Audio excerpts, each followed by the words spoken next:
The Six Jolly Fellowship Porters, already mentioned as a tavern of a dropsical appearance, had long settled down into a state of hale infirmity.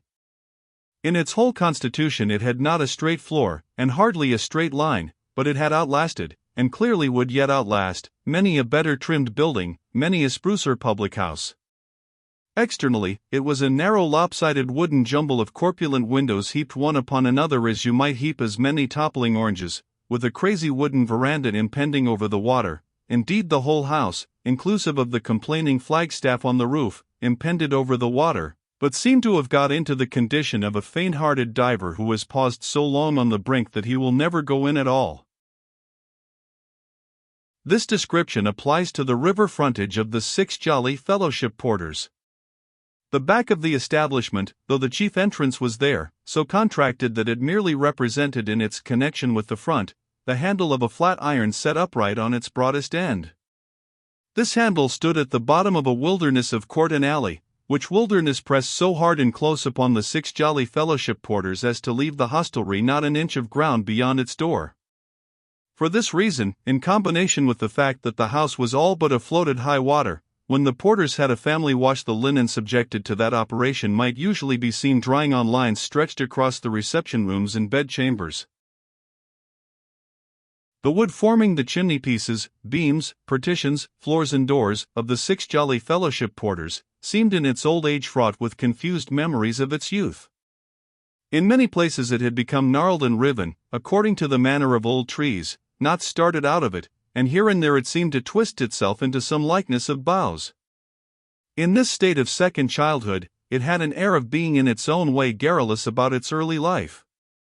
Not without reason was it often asserted by the regular frequenters of the Porters, that when the light shone full upon the grain of certain panels, and particularly upon an old corner cupboard of walnut wood in the bar, you might trace little forests there, and tiny trees like the parent tree, in full umbrageous leaf. The bar of the Six Jolly Fellowship Porters was a bar to soften the human breast. The available space in it was not much larger than a hackney coach, but no one could have wished the bar bigger. That space was so girt in by corpulent little casks, and by cordial bottles radiant with fictitious grapes and bunches, and by lemons and nets, and by biscuits and baskets, and by the polite beer pools that made low bows when customers were served with beer, and by the cheese in a snug corner, and by the landlady's own small table in a snugger corner near the fire, with the cloth everlastingly laid. This haven was divided from the rough world by a glass partition and a half-door, with a leaden sill upon it for the convenience of resting your liquor, but, over this half-door the bar's snugness so gushed forth that, albeit customers drank there standing, in a dark and draughty passage where they were shouldered by other customers passing in and out, they always appeared to drink under an enchanting delusion that they were in the bar itself. For the rest, both the tap and parlor of the Six Jolly Fellowship Porters gave upon the river, and had red curtains matching the noses of the regular customers, and were provided with comfortable fireside tin utensils, like models of sugar-loaf hats, made in that shape that they might, with their pointed ends, seek out for themselves glowing nooks in the depths of the red coals, when they mulled your ale, or heated for you those delectable drinks, Pearl, Flip, and Dog's Nose. The first of these humming compounds was a speciality of the Porters, which, through an inscription on its doorposts, gently appealed to your feelings as the early Pearl House. For, it would seem that Pearl must always be taken early, though whether for any more distinctly stomachic reason than that, as the early bird catches the worm, so the early pearl catches the customer, cannot here be resolved. It only remains to add that in the handle of the flat iron, and opposite the bar, was a very little room like a three-cornered hat, into which no direct ray of sun, moon, or star ever penetrated, but which was superstitiously regarded as a sanctuary replete with comfort and retirement by gaslight, and on the door of which was therefore painted its alluring name, Cozy. Miss Potterson, sole proprietor and manager of the Fellowship Porters, reigned supreme on her throne, the bar, and a man must have drunk himself mad drunk indeed if he thought he could contest a point with her. Being known on her own authority as Miss Abby Potterson, some waterside heads, which, like the water, were none of the clearest, harbored muddled notions that, because of her dignity and firmness, she was named after, or in some sort related to, the Abbey at Westminster. But Abbey was only short for Abigail, by which name Miss Potterson had been christened at Limehouse Church, some 60-odd years before. "Now, you mind, your Riderhood," said Miss Abby Potterson, with emphatic forefinger over the half-door, "the fellowship don't want you at all, and would rather by far have your room than your company, but if you were as welcome here as you are not, you shouldn't even then have another drop of drink here this night, after this present pint of beer. So make the most of it." 0070M. Original. "But you know, Miss Potterson, this was suggested very meekly though, if I behave myself, you can't help serving me, miss." "Can't I?" said Abby, with infinite expression. "No, Miss Potterson, because, you see, the law." "I am the law here, my man," returned Miss Abby, "and I'll soon convince you of that, if you doubt it at all." "I never said I did doubt it at all, Miss Abby." "So much the better for you." Abby the Supreme threw the customer's halfpence into the till, and, seating herself in her fireside chair, resumed the newspaper she had been reading. She was a tall, upright, well-favored woman, though severe of countenance, and had more of the air of a schoolmistress than mistress of the 6 Jolly Fellowship Porters. The man on the other side of the half-door was a waterside man with a squinting leer, and he eyed her as if he were one of her pupils in disgrace. "You're cruel hard upon me, Miss Potterson." Miss Potterson read her newspaper with contracted brows, and took no notice until he whispered, "Miss Potterson. Ma'am. Might I have half a word with you?" Deigning then to turn her eyes sideways towards the suppliant, Miss Potterson beheld him knuckling his low forehead, and ducking at her with his head, as if he were asking leave to fling himself head foremost over the half-door and alight on his feet in the bar. "Well," said Miss Potterson, with a manner as short as she herself was long, "say your half-word." "Bring it out." "Miss Potterson. Ma'am. Would you excuse me taking the liberty of asking, is it my character that you take objections to?" "Certainly," said Miss Potterson. "Is it that you're afraid of?" "I am not afraid of you," interposed Miss Potterson, "if you mean that." "But I humbly don't mean that, Miss Abby." "Then what do you mean?" "You really are so cruel hard upon me." "What I was going to make inquiries was no more than, might you have any apprehensions, leastways beliefs or suppositions, that the company's property mightn't be altogether to be considered safe, if I used the house too regular?" "What do you want to know for?" "Well, Miss Abby, respectfully meaning no offense to you, it would be some satisfaction to a man's mind, to understand why the Fellowship Porters is not to be free to such as me, and is to be free to such as Gaffer." The face of the hostess darkened with some shadow of perplexity, as she replied, "Gaffer has never been where you have been." "Signifying in quot, miss?" "Perhaps not. But he may have merited it. He may be suspected of far worse than ever I was." "Who suspects him?" "Many, perhaps. One, beyond all doubts." "I do." "You are not much," said Miss Abby Potterson, knitting her brows again with disdain. "But I was his partner. Mind you, Miss Abby, I was his partner. As such I know more of the ins and outs of him than any person living does. Notice this. I am the man that was his partner, and I am the man that suspects him." "Then," suggested Miss Abby, though with a deeper shade of perplexity than before, "you criminate yourself." "No, I don't, Miss Abby.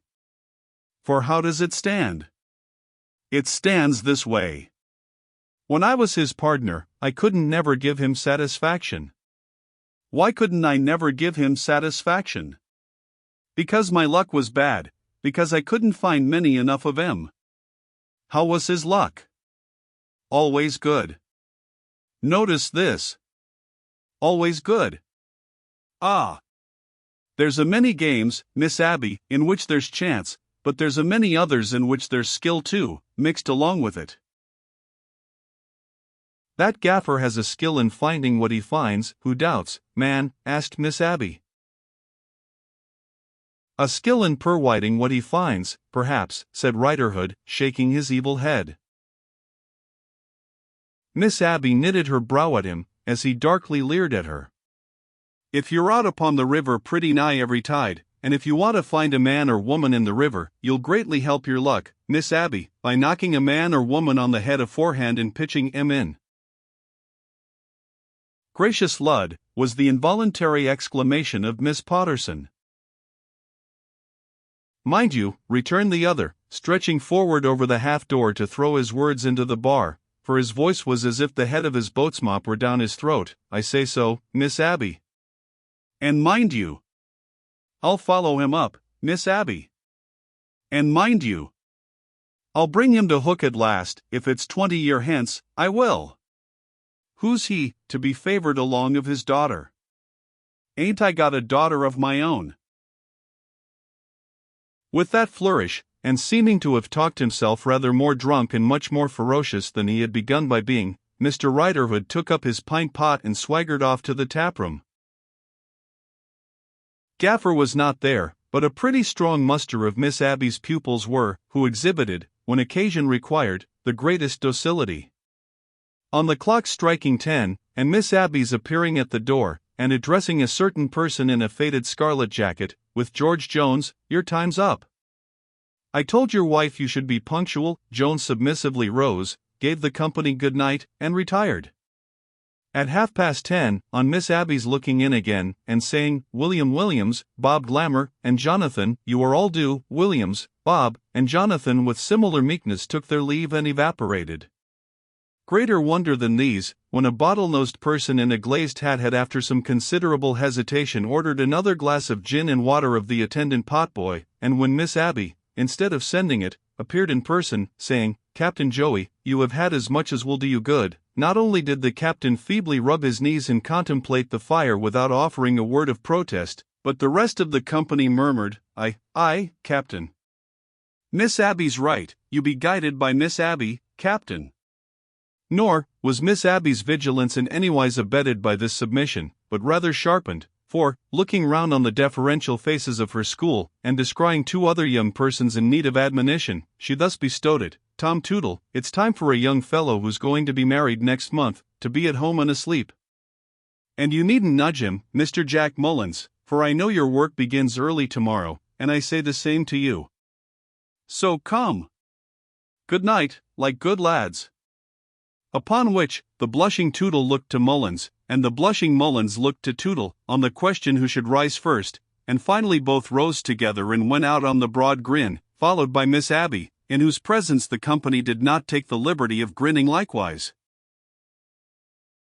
In such an establishment, the white-aproned potboy with his shirt-sleeves arranged in a tight roll on each bare shoulder, was a mere hint of the possibility of physical force, thrown out as a matter of state and form.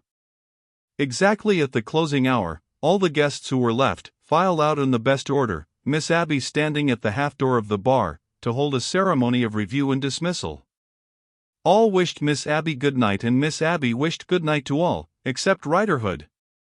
The sapient potboy, looking on officially, then had the conviction borne in upon his soul, that the man was evermore outcast and excommunicate from the 6 Jolly Fellowship Porters.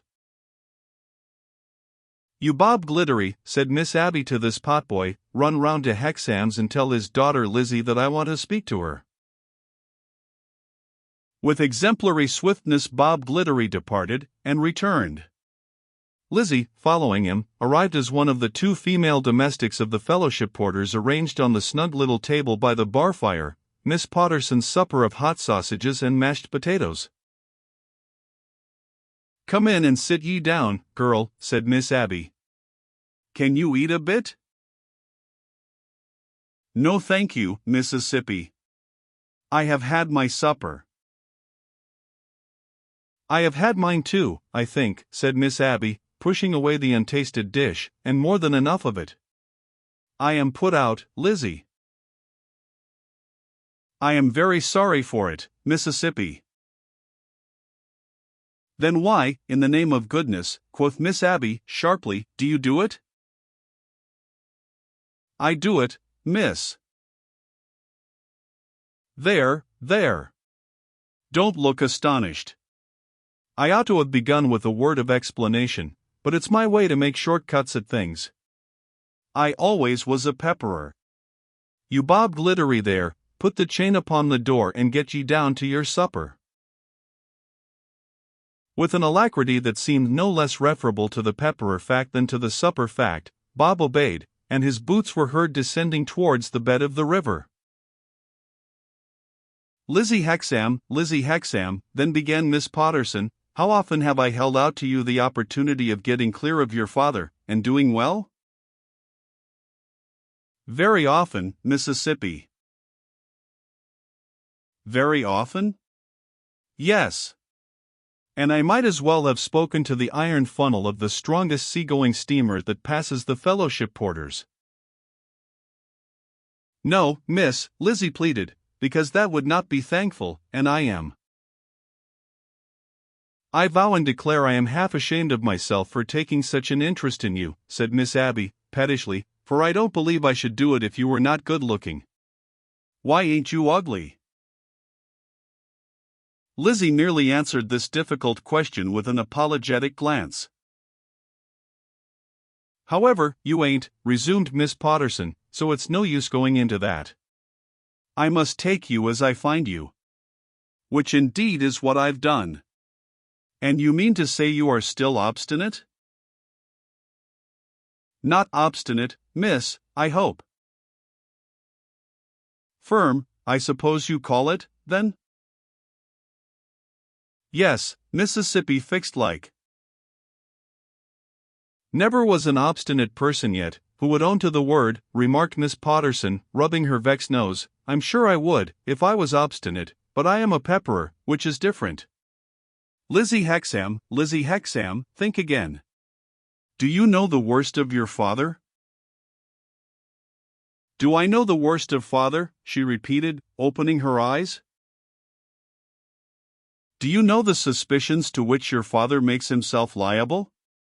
Do you know the suspicions that are actually about, against him? The consciousness of what he habitually did oppressed the girl heavily, and she slowly cast down her eyes. Say, Lizzie. Do you know, urged Miss Abby. Please to tell me what the suspicions are, miss, she asked after a silence, with her eyes upon the ground. It's not an easy thing to tell a daughter, but it must be told. It is thought by some, then, that your father helps to their death a few of those that he finds dead. The relief of hearing what she felt sure was a false suspicion, in place of the expected real and true one, so lightened Lizzie's breast for the moment, that Miss Abby was amazed at her demeanor. She raised her eyes quickly, shook her head, and, in a kind of triumph, almost laughed.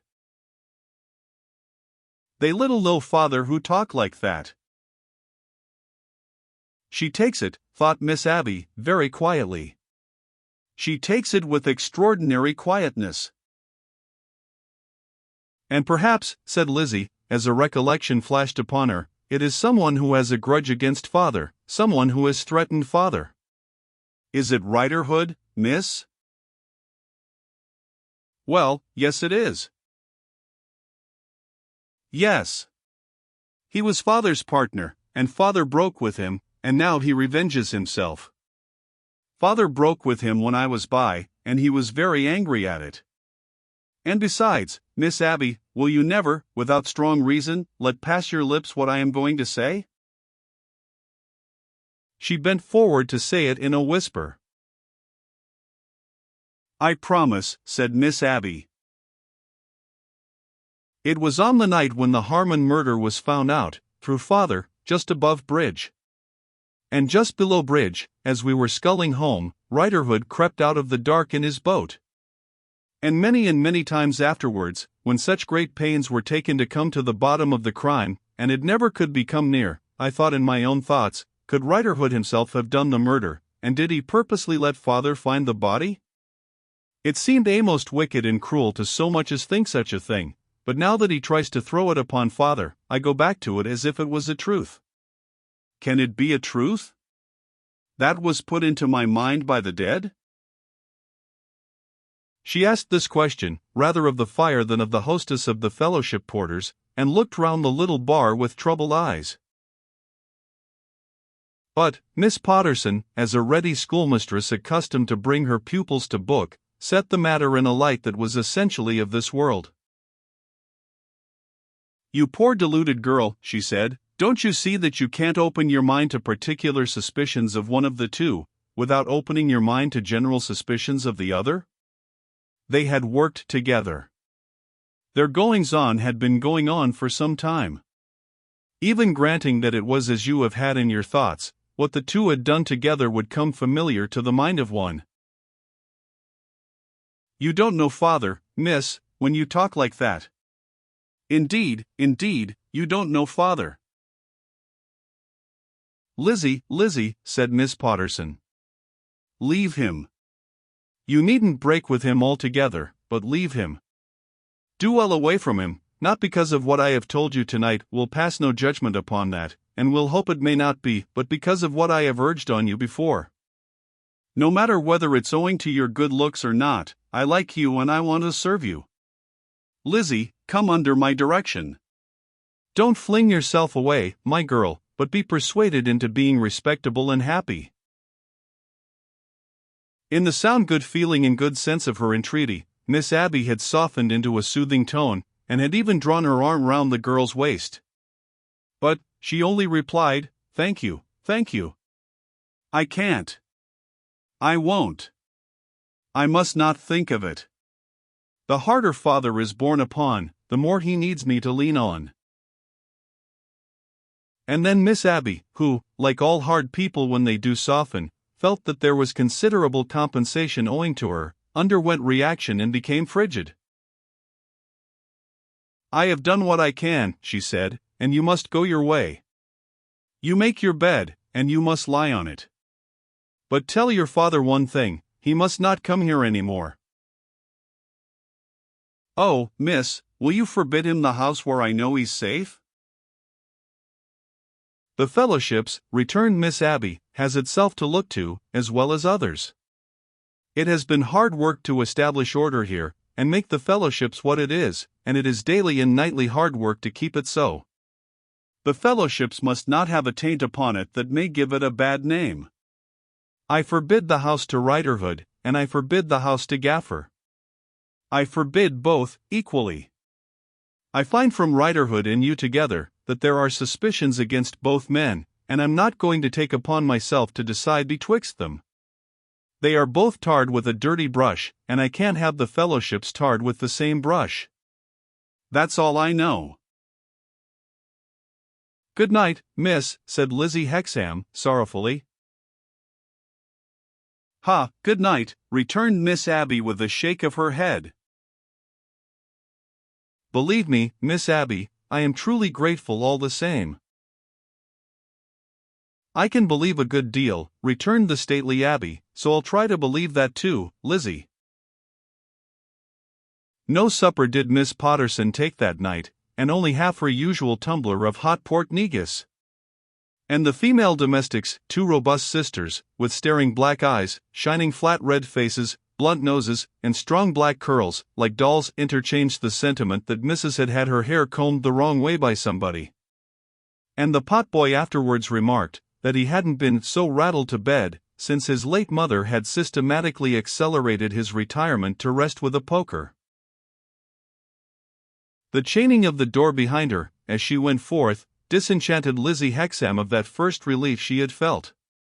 The night was black and shrill, the riverside wilderness was melancholy, and there was a sound of casting out, in the rattling of the iron links, and the grating of the bolts and staples under Miss Abby's hand.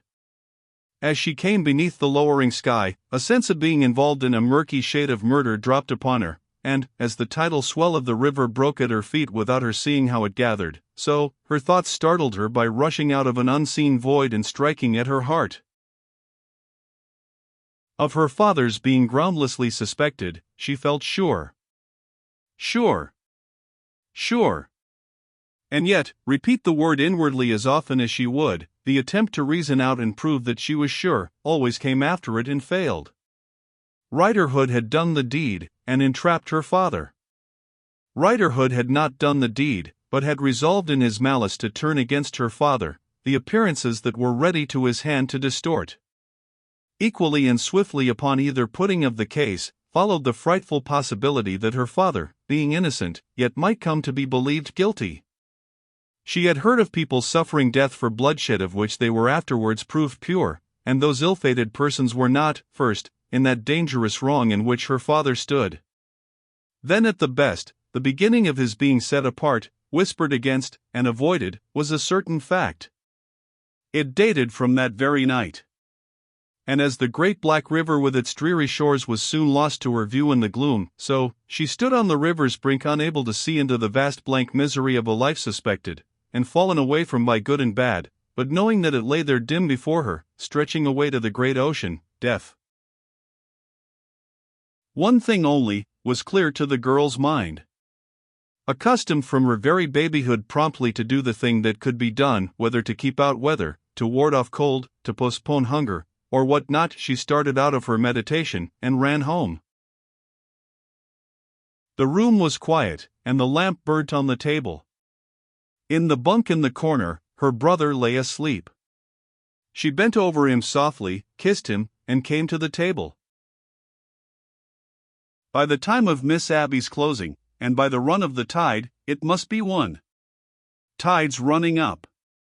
Father at Chiswick wouldn't think of coming down till after the turn, and that's at 4:30. I'll call Charlie at 6. I shall hear the church clocks strike as I sit here. Very quietly, she placed a chair before the scanty fire, and sat down in it, drawing her shawl about her. Charlie's hollow down by the flare is not there now. Poor Charlie. The clock struck 2, and the clock struck 3, and the clock struck 4, and she remained there, with a woman's patience and her own purpose. When the morning was well on between 4 and 5, she slipped off her shoes, that her going about might not wake Charlie, trimmed the fire sparingly, put water on to boil, and set the table for breakfast. Then she went up the ladder, lamp in hand, and came down again, and glided about and about, making a little bundle. Lastly, from her pocket, and from the chimney-piece, and from an inverted basin on the highest shelf she brought halfpence, a few sixpences, fewer shillings, and fell to laboriously and noiselessly counting them, and setting aside one little heap. She was still so engaged, when she was startled by "Halloa!" from her brother, sitting up in bed. "You made me jump, Charlie." "Jump? Didn't you make me jump when I opened my eyes a moment ago, and saw you sitting there, like the ghost of a girl miser, in the dead of the night?" "It's not the dead of the night, Charlie. It's nigh 6 in the morning." "Is it though? But what are you up to, Liz?" "Still telling your fortune, Charlie." "It seems to be a precious small one, if that's it," said the boy. "What are you putting that little pile of money by itself for?" "For you, Charlie." "What do you mean?" "Get out of bed, Charlie, and get washed and dressed, and then I'll tell you." Her composed manner, and her low distinct voice, always had an influence over him. His head was soon in a basin of water, and out of it again, and staring at her through a storm of towelling. I never, towelling at himself as if he were his bitterest enemy, saw such a girl as you are. What is the move, Liz? Are you almost ready for breakfast, Charlie? You can pour it out. Halloa! I say? And a bundle? And a bundle, Charlie. You don't mean it's for me, too? Yes, Charlie, I do, indeed. More serious of face, and more slow of action, than he had been, the boy completed his dressing, and came and sat down at the little breakfast table, with his eyes amazedly directed to her face. You see, Charlie dear, I have made up my mind that this is the right time for your going away from us. Over and above all the blessed change of by and by, you'll be much happier, and do much better, even so soon as next month. Even so soon as next week. How do you know I shall? I don't quite know how, Charlie, but I do. In spite of her unchanged manner of speaking, and her unchanged appearance of composure, she scarcely trusted herself to look at him, but kept her eyes employed on the cutting and buttering of his bread, and on the mixing of his tea, and other such little preparations. You must leave father to me, Charlie. I will do what I can with him, but you must go. You don't stand upon ceremony, I think, grumbled the boy, throwing his bread and butter about, in an ill humor. She made him no answer. I tell you what, said the boy, then, bursting out into an angry whimpering, you're a selfish jade, and you think there's not enough for three of us, and you want to get rid of me. If you believe so, Charlie, yes, then I believe too, that I am a selfish jade, and that I think there's not enough for three of us, and that I want to get rid of you. It was only when the boy rushed at her, and threw his arms round her neck, that she lost her self-restraint. But she lost it then, and wept over him. Don't cry, don't cry. I am satisfied to go, Liz, I am satisfied to go. I know you send me away for my good. Oh, Charlie, Charlie, heaven above us knows I do. Yes, yes. Don't mind what I said. Don't remember it. Kiss me. After a silence, she loosed him, to dry her eyes and regain her strong quiet influence. Now listen, Charlie dear. We both know it must be done, and I alone know there is good reason for its being done at once. Go straight to the school, and say that you and I agreed upon it, that we can't overcome father's opposition, that father will never trouble them, but will never take you back. You are a credit to the school, and you will be a greater credit to it yet, and they will help you to get a living. Show what clothes you have brought, and what money, and say that I will send some more money. If I can get some in no other way, I will ask a little help of those two gentlemen who came here that night. I say, cried her brother, quickly. Don't you have it of that chap that took hold of me by the chin? Don't you have it of that Rayburn one? Perhaps a slight additional tinge of red flushed up into her face and brow, as with a nod she laid a hand upon his lips to keep him silently attentive. And above all things mind this, Charlie. Be sure you always speak well of father. Be sure you always give father his full due. You can't deny that because father has no learning himself he is set against it in you, but favor nothing else against him, and be sure you say, as you know, that your sister is devoted to him. And if you should ever happen to hear anything said against father that is new to you, it will not be true. Remember, Charlie. It will not be true. The boy looked at her with some doubt and surprise, but she went on again without heeding it. Above all things remember. It will not be true. I have nothing more to say, Charlie dear, except, be good, and get learning, and only think of some things in the old life here, as if you had dreamed them in a dream last night. Goodbye, my darling. Though so young, she infused in these parting words a love that was far more like a mother's than a sister's, and before which the boy was quite bowed down. After holding her to his breast with a passionate cry, he took up his bundle and darted out at the door, with an arm across his eyes. The white face of the winter day came sluggishly on, veiled in a frosty mist, and the shadowy ships in the river slowly changed to black substances, and the sun, blood-red on the eastern marshes behind dark masts and yards, seemed filled with the ruins of a forest it had set on fire. Lizzie, looking for her father, saw him coming, and stood upon the causeway that he might see her. He had nothing with him but his boat, and came on apace. A knot of those amphibious human creatures who appear to have some mysterious power of extracting a subsistence out of tidal water by looking at it, were gathered together about the causeway.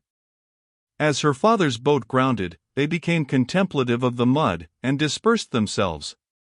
She saw that the mute avoidance had begun.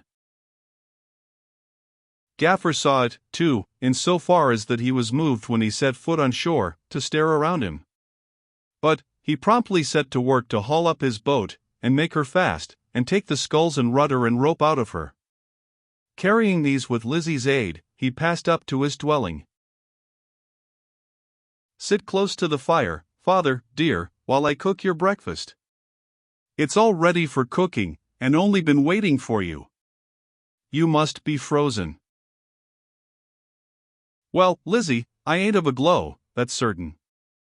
And my hands seem nailed through to the sculls. See how dead they are." Something suggestive in their color, and perhaps in her face, struck him as he held them up. He turned his shoulder and held them down to the fire. "You were not out in the perishing night, I hope, father?" "No, my dear. Lay aboard a barge, by a blazing coal fire. Where's that boy?" "There's a drop of brandy for your tea, father, if you'll put it in while I turn this bit of meat. If the river was to get frozen, there would be a deal of distress, wouldn't there, father?" "Ah! There's always enough of that," said Gaffer, dropping the liquor into his cup from a squat black bottle, and dropping it slowly that it might seem more. "Distress is forever a-going about, like SUT in the air. Ain't that boy up yet?" "The meat's ready now, father. Eat it while it's hot and comfortable. After you have finished, we'll turn round to the fire and talk." But he perceived that he was evaded, and, having thrown a hasty angry glance towards the bunk, plucked at a corner of her apron and asked, "What's gone with that boy?" "Father, if you'll begin your breakfast, I'll sit by and tell you." He looked at her, stirred his tea and took 2 or 3 gulps, then cut at his piece of hot steak with his case knife, and said, eating, "Now then. What's gone with that boy? Don't be angry, dear. It seems, father, that he has quite a gift of learning." "Oo nut ral young beggar," said the parent, shaking his knife in the air. "And that having this gift, and not being equally good at other things, he has made shift to get some schooling." "Oo nut ral young beggar," said the parent again, with his former action. "And that knowing you have nothing to spare, father, and not wishing to be a burden on you, he gradually made up his mind to go seek his fortune out of learning. He went away this morning, father, and he cried very much at going, and he hoped you would forgive him." "Let him never come a-nigh me to ask me my forgiveness," said the father, again emphasizing his words with the knife. "Let him never come within sight of my eyes, nor yet within reach of my arm. His own father ain't good enough for him. He's disowned his own father. His own father, therefore, disowns him forever and ever, as a nut-ral young beggar." He had pushed away his plate. With the natural need of a strong rough man in anger, to do something forcible, he now clutched his knife overhand, and struck downward with it at the end of every succeeding sentence. As he would have struck with his own clenched fist if there had chanced to be nothing in it. "He's welcome to go. He's more welcome to go than to stay. But let him never come back. Let him never put his head inside that door. And let you never speak a word more in his favor, or you'll disown your own father, likewise, and what your father says of him he'll have to come to say of you. Now I see why them men yonder held aloof from me. They says to one another, here comes the man as ain't good enough for his own son. Lizzie, but she stopped him with a cry. Looking at her, he saw her, with a face quite strange to him, shrinking back against the wall, with her hands before her eyes. "Father, don't. I can't bear to see you striking with it. Put it down." He looked at the knife, but in his astonishment still held it. "Father, it's too horrible. Oh, put it down, put it down." Confounded by her appearance and exclamation, he tossed it away, and stood up with his open hands held out before him. "What's come to you, Liz? Can you think I would strike at you with a knife?" "No, Father, no, you would never hurt me." "What should I hurt?" "Nothing, dear Father. On my knees, I am certain, in my heart and soul I am certain, nothing." But it was too dreadful to bear, for it looked, her hands covering her face again, oh, it looked. What did it look like? The recollection of his murderous figure, combining with her trial of last night, and her trial of the morning, caused her to drop at his feet, without having answered. He had never seen her so before. He raised her with the utmost tenderness, calling her the best of daughters, and, "My poor pretty creature," and laid her head upon his knee, and tried to restore her. But failing, he laid her head gently down again, got a pillow and placed it under her dark hair, and sought on the table for a spoonful of brandy.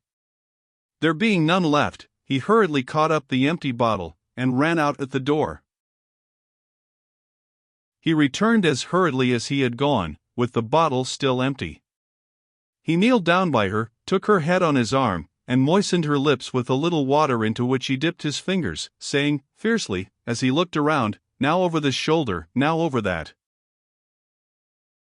"Have we got a pest in the house? Is there summat deadly sticking to my clothes? What's let loose upon us? Who loosed it?"